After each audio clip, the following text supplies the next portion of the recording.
Hi folks, welcome back to the Hoard. Let's see, got a whole bunch of stuff here. Let's get through it quickly. Folks, happy Mother's Day. Call your mother, tell her you love her, all that kind of stuff. Guys, your wife isn't your mother, but it's not a bad thing to wish her a happy Mother's Day. You know, God knows your kids might forget, and if your kids forget, you're in the doghouse, and if you don't say anything, you're in the double doghouse. So, you know, happy Mother's Day to all those moms out there. We all appreciate what you do. Thank you. Just quickly, this is going to sound horrible. I once had a kidney stone, and passing a kidney stone, I'm told, is like giving birth.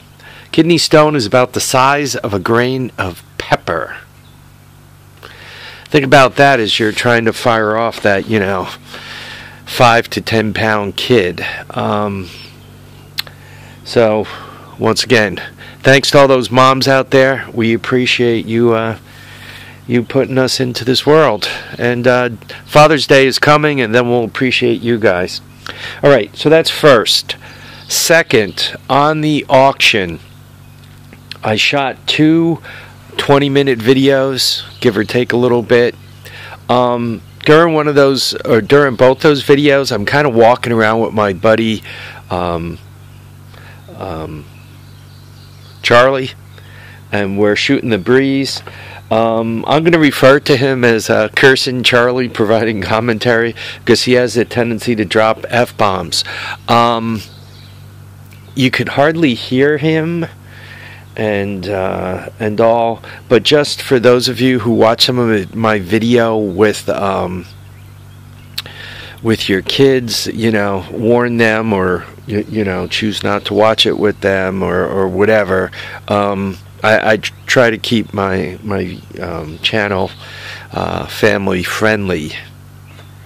The auction I went to was in Hudson, New York, which is, the auction was right on the Hudson River, but the mailing address was Hudson, New York. It's a little bit south of Albany, quite a bit north of Poughkeepsie. I don't know, for me, we were pulling a trailer, so that slowed us down. But it took us a little bit to get up there.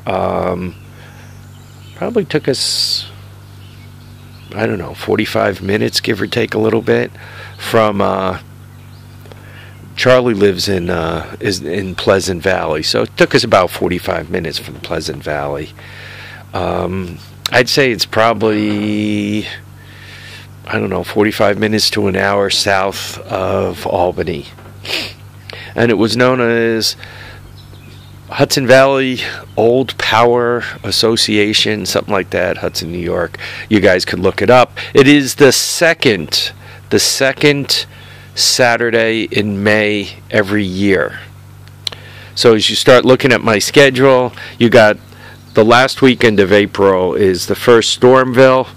Not a huge one, not a bad one, but it is the first Stormville. And then the first weekend of May is the car show in Rhinebeck, which is what I call one of my big ones.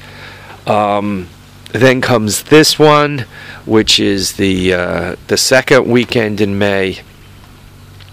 My next big one, I only have what I consider 3 big shows of the year. My next big show is in June, something like, I think it's Father's Day weekend, I'm not positive. It's known as the garage sale at Stormville. Picture having 2,000 or 3,000 garage sales all set up at an airport such that you're walking from one to the next. That's what the garage sale at Stormville is, and it's like the second weekend of June. You guys could check the website and see where it is. And my last big show of the year is all the way out in September, and And that's the second garage sale at Stormville. For those of you who like this stuff, and yeah, I'm going to get to it, yeah, I'm going to get to it, yeah, I'm going to get to it. Well, if you want to get to Stormville, you might want to get there. There's rumors that the property is going to be sold, and the Toll Brothers are going to build another development there when they finish the couple of developments they're currently working on. Stormville is not far off the Taconic Parkway. It is not too far off of Route 84. You know, it's not all that far out of the train station if you want to grab the train out of Brewster. So rumors, you know, if we have Stormville for another few years, you know, I'd say in 3 to 5 years it's probably going to be gone. So if anybody's thinking about getting there, don't fool around. Get there.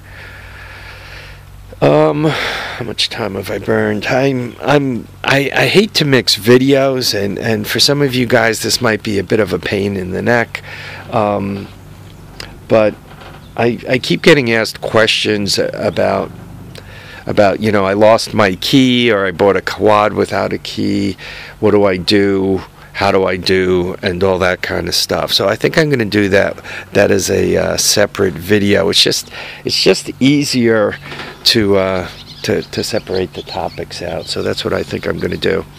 And one last thing about the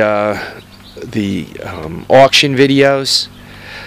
I specifically in yesterday's video talked about things I was interested in, and I talked about an XL75. I talked about it's starting to rain, so let me step in.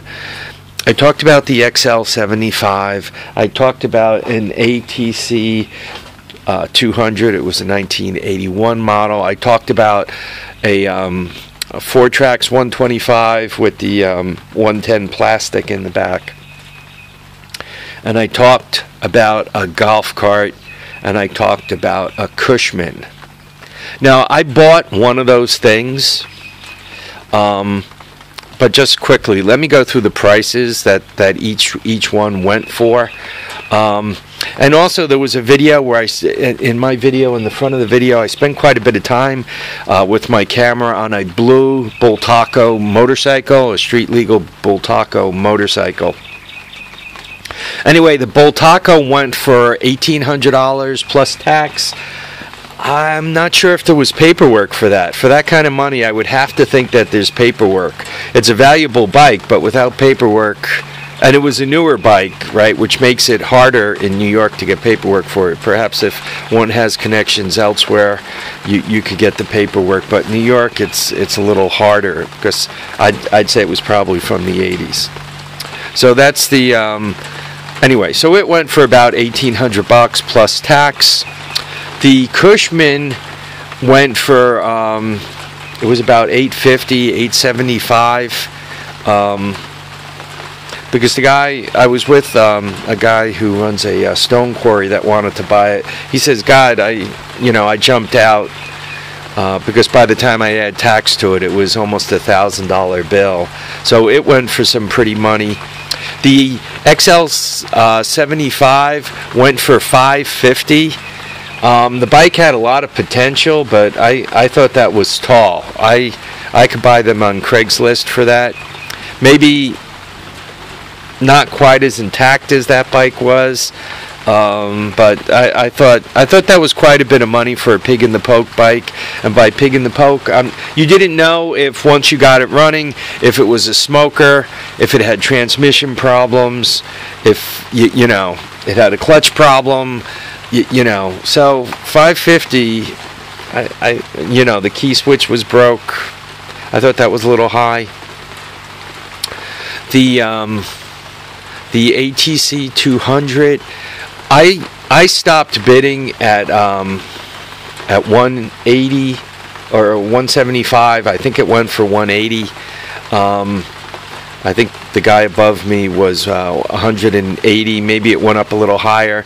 I mean, I could have wrestled it out. I probably could have picked it up for $225, $250. But to be quite honest, I didn't want to take it home. The TRX 125, that only went for $100. And I was going to get in there and dance a little bit, but to be kind of honest with you, I have 3 or 4 of those, and I just don't like the TRX 125. It doesn't have any suspension. It's got these awkward drum brakes. They're known for transmission problems. So that one, I mean, the tires were crap. You know, it had the wrong back plastic on it. I mean, the front plastic was pretty good. It was a good parts bike, and it was well worth the $100 perhaps. And I probably could have used the parts for $100. Maybe snuck some of the stuff onto the TRX 200s. But you know, there was an earnest young kid who looked like he really, really wanted it. I don't know, about 15 or so, and he looked like he was going to really try to do something with it. He might even be one of my subscribers. So I could have danced on that song, but I let it go. And I think the only thing I have left to tell you about is the golf cart. The golf cart sold for $50.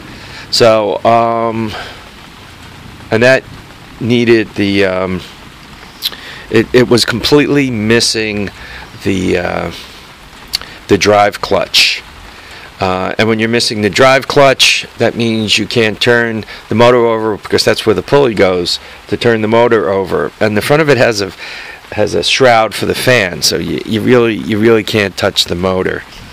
Anyway, out of all that stuff, I did buy something, and you'll find out hopefully tomorrow what it is. It's not here yet. It's still sitting on Charlie's trailer. So hopefully you'll see it tomorrow. I need you guys to guess which thing I bought.